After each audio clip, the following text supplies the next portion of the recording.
Écoutez bien cette dinguerie parce qu'elle est réelle. Écoutez bien. Mais elle est réelle de chez réelle, hein. Il y a un mec sur Snap, il m'envoie un message, on discute, tout ça et tout. Et il me raconte son histoire, vécue. Il m'a hleuf, tout ce que tu veux. Et il m'a raconté ce qui s'est passé. Ce mec, il est chef de chantier ou conducteur de travaux. Je sais plus ce qu'il m'a dit. Chef de chantier ou conducteur de travaux, je sais plus. Et en fait, si tu veux, il parle avec une femme au bled. Il parle beaucoup avec elle et tout ça, via Internet. Ils discutent, tout ça, ils font connaissance et tout. Il part au bled, il va voir sa famille. Il la voit qu'en présence de la famille, tout ça. Bref, il se marie et tout. Il la fait venir. Une femme comme ça et tout, machallah, tu vois. Tout ce qui, vraiment une femme bien, tu vois. Pieuse et tout. Lui, pieux, mais pieux de malade, lui. Et en fait, donc ils emménagent ensemble. Et lui, il a l'habitude de partir au travail à 7 heures du matin. Ou 6 heures du matin. Je crois que c'est 6 heures du matin qu'il m'a dit. Il a l'habitude de partir au travail à 6 heures du matin. Il décolle de la maison. Donc, il part de la maison, tout ça. À un moment donné, elle lui fait comprendre comme quoi, tu sais, elle aimerait faire quelque chose, travailler ou quelque chose comme ça et tout. Il lui dit, ouais, il lui dit, y a pas de souci, qu'est-ce que t'aimes faire et tout. Elle lui dit, moi j'aime bien, genre, tu sais, faire un truc associatif, faire un truc, tu vois, un truc où je me fais pas chier, quoi, tu vois. Un truc en plus qui me rapporte des bénéfices et tout, des bénéfices, des hassanettes et tout ça. Il lui dit, c'est bien et tout, machallah et tout. Elle lui dit, j'ai rencontré une femme. Et cette femme-là, en fait, elle est dans une association. Cette association, elle vient en aide à des enfants, à des familles, tout ça. Bon, il dit franchement bien, wallah et tout. Elle dit, ouais, elle dit, j'aimerais qu'elle vienne à la maison et tout, mais tu vois, tu vois, c'est une femme mariée et tout. Il lui dit non, mais il lui dit normal. Il lui dit, moi, quand je pars à 6 heures du matin, il dit, tu fais ce que tu veux. Il lui dit, moi, je suis au travail. Elle lui dit, vas-y, Saha, c'est bon. Je vais lui dire qu'elle vienne pour 7 heures, 8 heures. Il dit, vas-y, c'est bon. Je sais que vous voyez le truc venir, mais c'est pire encore. Et là, il part au travail. Les jours passent, il part au travail, il a ses habitudes et tout. Et un jour, il se dit, il était dans la voiture, il se dit, sans parler avec cette personne, j'aimerais, j'ai un doute, j'ai un truc, j'ai un mauvais pressentiment. Qu'est-ce qu'il fait? Il est 7 heures du matin, il décide de revenir chez lui. Il a prétexté un mal de ventre, je sais pas trop quoi. Il est revenu chez lui. Il revient chez lui vers 9h, 10h. Il rentre chez lui. Il a attendu un peu, il rentre chez lui vers 9h, 10h. Et dès qu'il rentre chez lui, il voit sa femme, il lui dit ah, mais t'es toute seule et tout. Il dit, elle est où ta copine? Elle dit non, elle dit elle doit venir à midi. Il lui dit, ah, elle vient à midi. Et elle lui dit oui. Il lui dit, ah d'accord, ok. Il lui dit, à midi je sors, à midi je pars, il n'y a pas de problème. Donc, midi arrive, lui il part, il croise la femme dans les escaliers.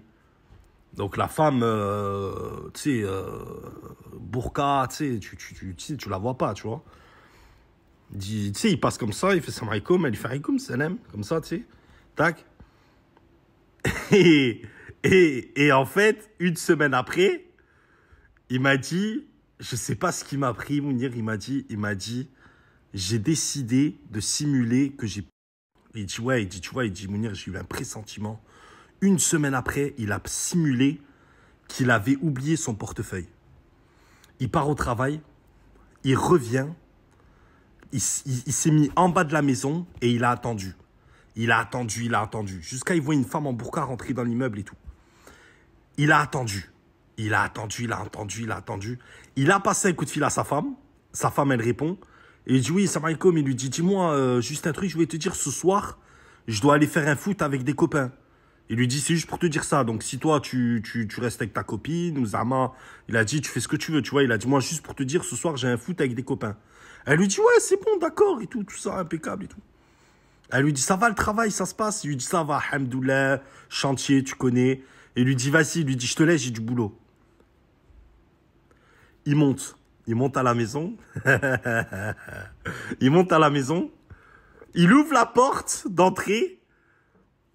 Il voit la burqa par terre. Ouais! Ouais, ça peut faire genre le scénario de malade. Mais ouais!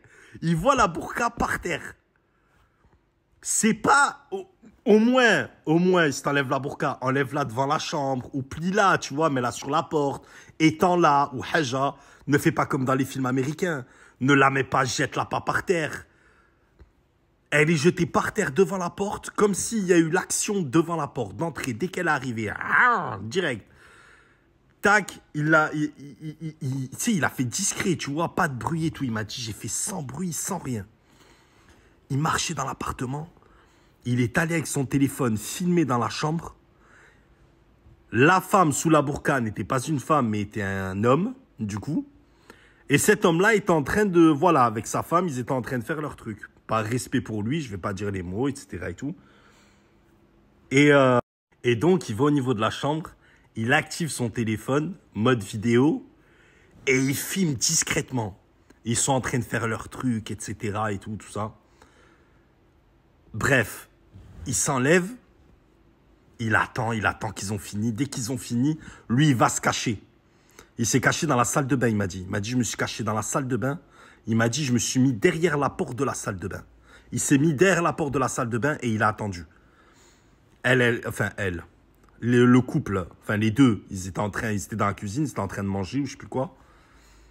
Et après, ils repartent au lit. Dès qu'ils repartent au lit, ils sont posés, tout ça. Et elle lui dit comme ça, n'oublie pas de mettre ton réveil, n'oublie pas de mettre l'alarme. À 16h, lui, il rentre à 17h, mon mari. Il lui dit, c'est bon, t'inquiète. Tac. Et là, ils s'endorment tous les deux, il y va, il les filme encore en train de dormir. Et là, il leur dit, réveillez-vous. Et là, les deux, ils se réveillent comme ça. La femme choquée, elle a commencé à dire des trucs. Nal Shetan, nanani, tout ça. Shkonenta. Elle regarde le mec et fait Shkonenta. Elle est à Walpé. Shkonenta. Et même lui, il me l'a raconté, il était mort de rire. Et lui, il lui dit, Khoya, smahli. Il lui dit, elle m'a pas dit qu'elle était mariée, etc. et tout. Il dit, non, stop. Il dit, stop. Toi, tu m'as vu dans le bâtiment. Il a dit, tu vois qu'ici, il y a mes affaires. Donc, tu ne dis pas tu sais pas qu'elle est mariée. Et toi, ma femme, toi, arrête de me sortir des trucs du style, Nal Shetan, c'est qui lui, etc. et tout. Il lui dit, c'est ta copine qui t'aide à faire l'association. Enfin, ta copine avec un putain de paf. Il lui dit, alors arrête. Il lui dit, maintenant, ça va être simple. J'ai les vidéos. Je vous ai pris en vidéo quand vous étiez en train de faire les trucs. Et je vous ai pris en vidéo quand vous dormiez. Il a dit, maintenant, ça va être tout simple. Il lui dit, ça va être tout simple, l'histoire. Écoute bien ce que je vais te dire, il lui dit. Toi, homme, je connais ta femme. Je connais tes enfants.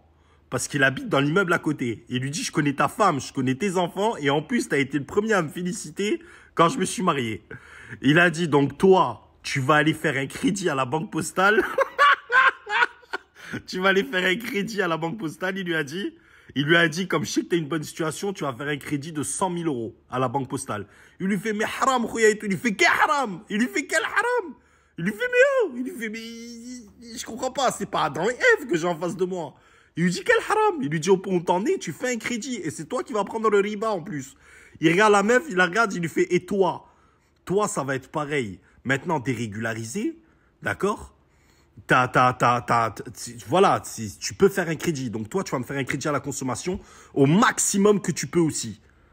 Comme ça, il les a radés. Il leur a dit, par Allah, si jamais le crédit n'est pas fait, si jamais j'ai pas l'argent, vous avez 60 jours. Si j'ai pas l'argent dans 60 jours, je vais au bled, je montre tout à tes parents, à ta famille, et toi, je montre tout à ta femme et tes gosses.